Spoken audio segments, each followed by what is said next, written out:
Hello and welcome to The Essential Reads. My name is Isaac and my goal is to bring to you a bunch of classic audiobooks in an easy and accessible way. We are continuing with Sense and Sensibility by Jane Austen, and this is Chapter 14. Let's begin.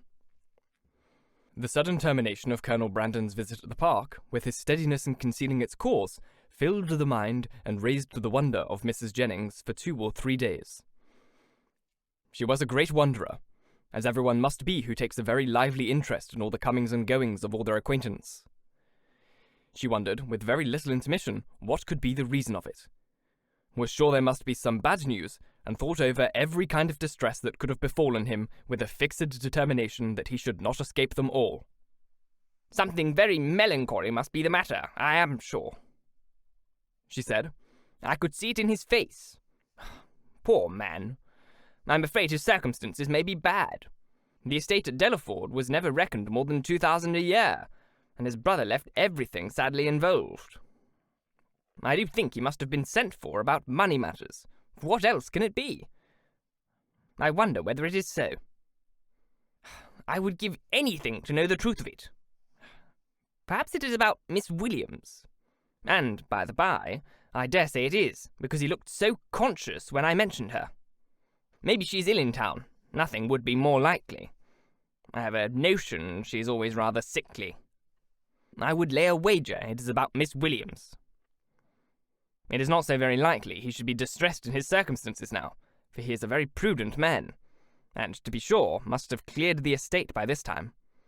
I wonder what it can be. Maybe his sister is worse at Avignon and has sent over for him. His setting off in such a hurry seems very like it. Well, I wish him out all his trouble with all my heart. And a very good wife into the bargain." So wondered, so talked Mrs. Jennings, her opinion varying with every fresh conjecture, and all seeming equally probable as they arose. Elinor, though she felt really interested in the welfare of Colonel Brandon, could not bestow all the wonder on his going so suddenly away which Mrs. Jennings was desirous of her feeling. For, besides that the circumstance did not, in her opinion, justify such lasting amazement or variety of speculation, her wonder was otherwise disposed of. It was engrossed by the extraordinary silence of her sister and Willoughby on the subject, which they must know to be particularly interesting to them all. As this silence continued, every day made it appear more strange and more incompatible with the disposition of both. Why they should not openly acknowledge to her mother and herself what their constant behaviour to each other declared to have taken place, Elinor could not imagine. She could easily conceive that marriage might not be immediately in their power, for though Willoughby was independent, there was no reason to believe him rich.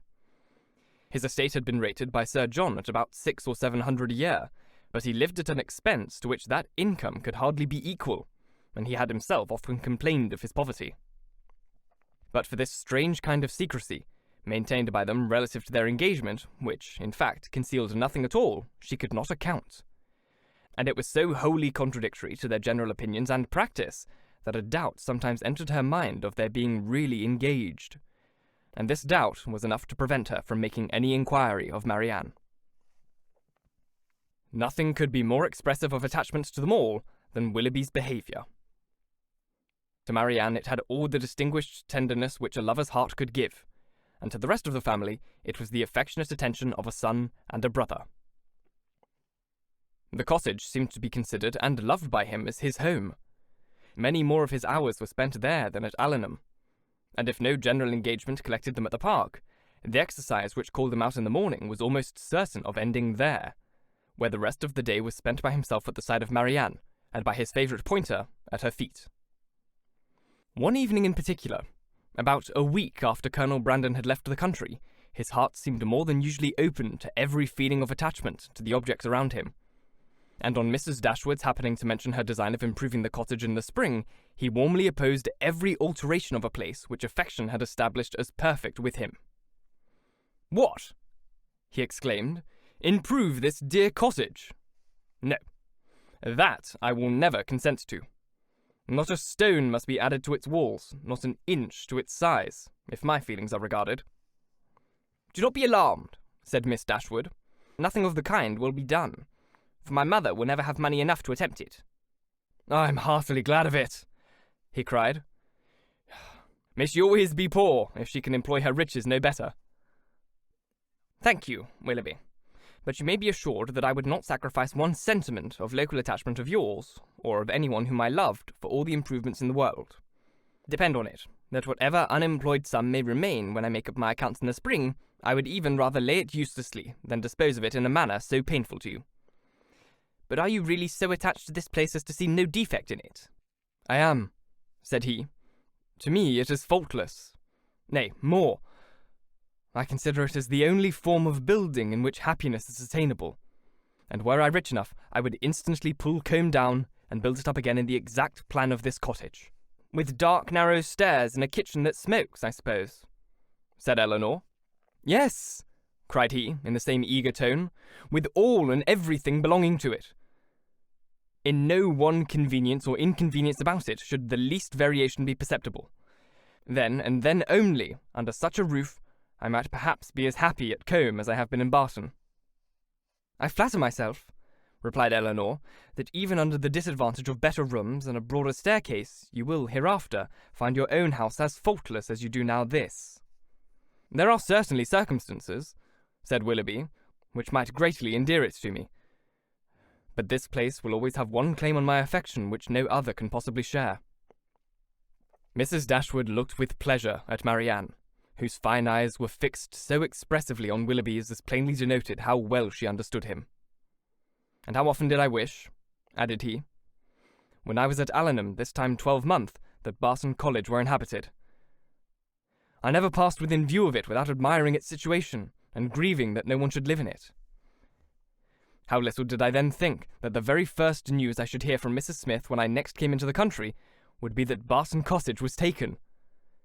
And I felt an immediate satisfaction and interest in the event, which nothing but a kind of prescience of what happiness I should experience from it can account for. Must it not have been so, Marianne? Speaking to her in a lowered voice. Then continuing in his former tone, he said, And yet this house you would spoil, Mrs. Dashwood. You would rob it of its simplicity by imaginary improvement.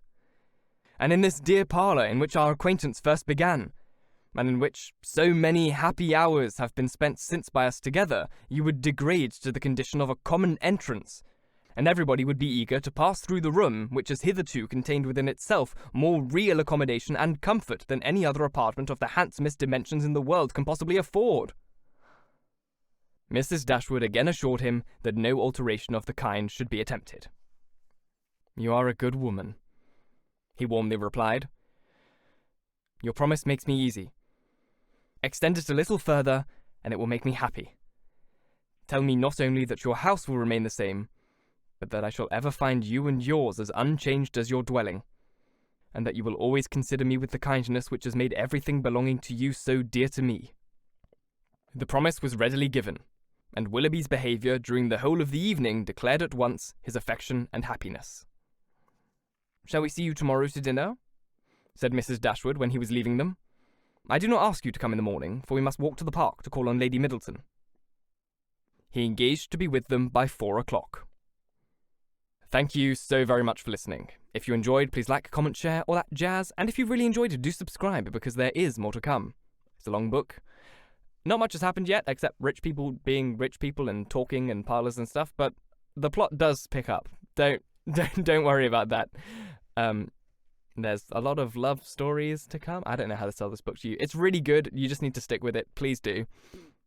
If you're listening on podcast, please leave a review, as it helps get this in front of as many people as possible, and reading your reviews really, really makes my day. If you want to support the show further, you can click on the Ko-Fi link, which is just here on screen, or the link in the description box if you're listening on podcast. It's just a way to direct donate to the show. You can also donate directly on YouTube, and it's a great way to help me out. Once again, thank you so very much for listening. And until next time, bye-bye.